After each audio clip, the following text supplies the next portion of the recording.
ময়মনসিংহের ত্রিশালে বিএনপির মনোনয়ন পরিবর্তনের দাবিতে বিক্ষোভ করেছে বিএনপির ত্যাগী নেতাকর্মী ও সর্বস্তরের জনগণ।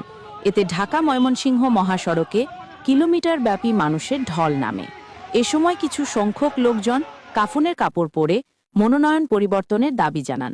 শুক্রবার সন্ধ্যায় উপজেলার পৌর এলাকার নওধার লেকের পার হতে ঢাকা ময়মনসিংহ মহাসড়কে ঘণ্টাব্যাপী বিক্ষোভ মিছিল করে তারা এ দাবি জানান। মিছিলের সামনে কয়েকশত নারীরাও অংশগ্রহণ করেন। আমরা জনের সবরে চাই, ভোট দিলে জনের সবরে দিব, না দিলে অন্য কেউ দিব না। ডক্টর লিটন সাহেবকে আমরা চিনি না, উনারে আমরা দেখছিও না। জয়নাল সাহেবকে আমরা এমপি হিসাবে দেখতে চাই। একবারও পাস করা হয়েছে না, ওখানে এই হাওয়ারে দেখতেছে টিকেট, হ্যাঁ কোন হাওয়া ভোট দিব? যাকে জনগণ চাই যেন তাকেই মনোনয়ন দেয়। ত্রিশালের মাটিতে আমরা চাই জনমত জরিপ করে মনোনয়ন দেওয়া হোক। জয়নাল সাহেবকে ত্রিশালের মানুষ চায় তাহলে মনোনয়ন দেয়, আর যদি অন্য যে কেউ চায় তাকে দেওয়া হয়। যে দুর্দিনে আসেন আমরা তার পাশে আছি, আমাদের পাশে জয়নাল উদ্দিন সাহেব দলের দুঃসময় আছেন এবং আমরা তাকে চাই। ডাক্তার লিটন সাহেবকে ভোট দিবে না, তো স্বতন্ত্র প্রার্থীকে তারা বাছাই করে নিতেছে। আমরা চাই আলহাজ জয়নাল উদ্দিন সাহেবকে আমাদের টিকিট দেওয়া হোক, আর ত্রিশালবাসীর মনের প্রত্যাশা পূরণ করা হোক। এই নমিনেশন আমরা মানি না, মানব না। প্রিয় ভাইয়ের আমার, ত্রিশালের জনগণ আলহাজ জয়নাল উদ্দিন সাহেবের পক্ষে আছে এবং 17টি বছর যিনি আন্দোলন সংগ্রাম করেছেন, রাজপথে ছিলেন, উনাকে বঞ্চিত করেছেন। এটা ত্রিশালের মানুষ মানে না। প্রিয় ভাইয়ের আমার, আপনারা সকলে জানেন যাকে নমিনেশন দিয়েছে উনার জামানত বাজেয়াপ্ত হতে পারে। প্রিয় ভাইয়ের আমার, প্রাথমিক পর্যায়ে সম্ভাব্য প্রার্থী তালিকায় নাম না থাকায় কিছুটা ত্রিশালের মানুষ এবং বিএনপি নেতাকর্মী, অঙ্গ সংগঠনের নেতাকর্মীরা হতাশ হয়েছে, পাশাপাশি আমরাও হয়েছি।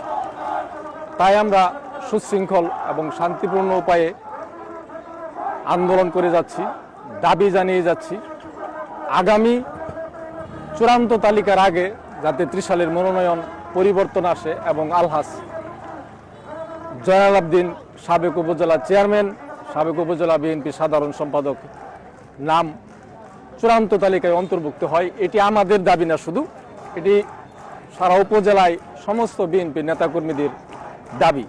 ত্রিশালের জনসাধারণ যারা বিশেষ করে জাতীয়তাবাদী দলকে যারা ভালোবাসে, সমস্ত জনগণ এবছর কিন্তু চাচ্ছিল যে একজন ত্রিশাল থেকে এমন একজন লোককে প্রার্থী নির্বাচিত করা হোক যিনি বিগত দীর্ঘদিন যাবৎ এই দলের সাথে কাজকর্ম করে আসছে,